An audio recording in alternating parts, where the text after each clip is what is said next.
네, 비상계엄 사태 이후 여당은 윤석열 대통령의 질서 있는 퇴진 방안을 논의 중입니다. 내년 4월 또는 5월 대선 로드맵 초안을 내놓은 것으로 전해졌는데요. 반면 야당은 탄핵이 필요하다는 입장입니다.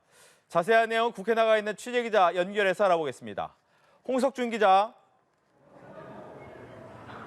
네, 국회입니다. 국민의힘은 이르면 오늘 저녁 윤석열 대통령에 대한 조기 퇴진 로드맵을 발표할 것으로 보이는데요. 여당은 어제 3선 이양수 의원을 위원장으로 한 전국 안정화 TF를 구성하고 질서 있는 퇴진에 대한 구체적인 방안 논의에 나섰습니다. 이양수 TF 위원장은 오늘 오전 비상의원총회에서 내년 2월 퇴진, 4월 조기 대선과 내년 3월 퇴진, 5월 조기 대선 등 두 가지 안의 조기 퇴진 로드맵 초안 내용을 의원들에게 소개했다고 밝혔습니다. 한동훈 대표는 의총에서 여당 차원의 비상계엄 수사 특검법 추진을 제안한 것으로 파악됐는데요. 민주당이 주장하는 상설 일반 특검에 대해 반대할 명분이 있어야 한다는 취지에서 이같이 제안한 것으로 전해졌습니다. 탄핵안 표결과 관련한 여당 내 기류 변화도 감지됐는데요. 국민의힘 김상욱 의원은 기자회견을 통해 탄핵안에 찬성하겠다며 이탈을 선언했습니다. 직접 들어보시겠습니다. 반헌법적, 반민주적 비상계엄을 기획한 대통령에 대한 탄핵 표결에 적극 찬성합니다. 앞서 지난 7일 찬성표를 던진 안철수, 김혜지 의원을 포함해 여당에서 최소 3표의 이탈표가 나올 전망입니다. 그 밖에 국민의힘 일각에서 찬반을 떠나 탄핵안 표결에 참여하는 게 좋겠다는 여론이 커지는 것으로 알려졌습니다.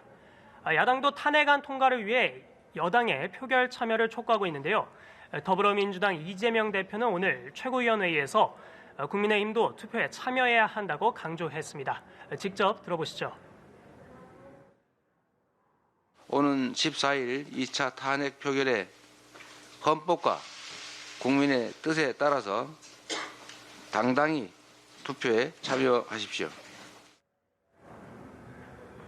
네, 한편 이 대표는 정기국회 마지막 날인 오늘 예산안 처리를 끝내겠다며 신속한 예산안 처리가 현재의 불안과 위기를 처리하는 데 도움이 될 것이라며 대여 압박을 이어갔습니다. 홍 기자, 현재 진행 중인 본회의에선 비상계엄 상설특검 법안과 감액 예산안이 처리될 가능성이 높다고요? 네, 그렇습니다. 현재 진행 중인 본회의에선 비상계엄 상설특검 수사 요구안이 상정될 전망입니다. 어제 법사위 전체 회의에서 야당 주도로 윤석열 대통령, 김용현 전 국방부 장관 등을 수사 대상으로 하는 상설특검안이 통과됐는데요. 수사 대상엔 한덕수 국무총리와 국민의힘 추경호 전 원내대표 등도 포함됐습니다. 여당은 본회의 직전 의원총회를 열어 이번 비상계엄 상설특검안에 대해 자율투표하는 것으로 총의를 모았는데요. 해당 안에 대한 찬반과 투표 방식 등을 두고 의견이 엇갈렸고 의총에서 무기명 투표를 진행한 끝에 찬성 46표, 반대 46표로 팽팽히 맞서자 이같이 결정했습니다. 또 앞서 소개해드린 민주당 이재명 대표의 발언처럼 야당이 오늘 단독으로 감액 예산안을 처리할 가능성이 높습니다. 본회의 직전 여야는 최종 협의의 시간을 가졌지만 협상은 결렬됐는데요. 이에 민주당은 예결위에서 의결된 감액 예산안을 그대로 본회의에서 처리하겠다는 방침을 확정했습니다. 야당 단독으로 예산안이 처리될 경우 사상 초유의 사례로 남게 됩니다. 지금까지 국회에서 전해드렸습니다.